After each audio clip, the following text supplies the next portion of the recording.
ఓం నమో వెంకటేశాయ. ఈరోజు చాలా దురదృష్టకరమైనటువంటి వార్త విన్నాం. ఇది జరగరానిది జరిగింది. ఇప్పుడే ముఖ్యమంత్రి శ్రీ చంద్రబాబు నాయుడు గారు టెలికాన్ఫరెన్స్ పెట్టారు.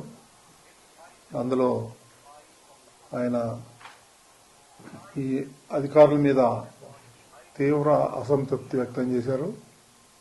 ఇలాంటివి జరగటం దురదృష్టకరం అని చెప్పి ముఖ్యమంత్రి గారు చెప్పడం జరిగింది. కొంత అడ్మినిస్ట్రేషన్ వల్ల ఇది జరిగిందనే అనుమానం ఉంది. ఒక్క సెంటర్లో మాత్రం ఈ అక్కడ ఉన్నటువంటి డిఎస్పీ గేట్ తెరవటం,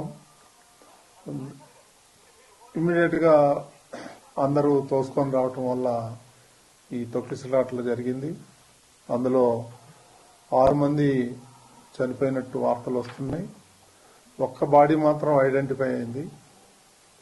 మిగిలిన వాళ్ళు ఇంకా ఐడెంటిఫై అవ్వాల్సిన అవసరం ఉంది. అదేవిధంగా రేపు ముఖ్యమంత్రి గారు 11:45కి తిరుపతి వస్తున్నారు. క్షతగాత్రుల్ని పరామర్శించాలని ఆయన ఇప్పుడే చెప్పారు. కాబట్టి ఇలాంటి సంఘటనలు ఇంకా జరగకుండా చూడాలని ముఖ్యమంత్రి చాలా తీవ్రంగా స్పందించారు. చాలా దురదృష్టకరం అని చెప్పి చెప్పడం జరిగింది.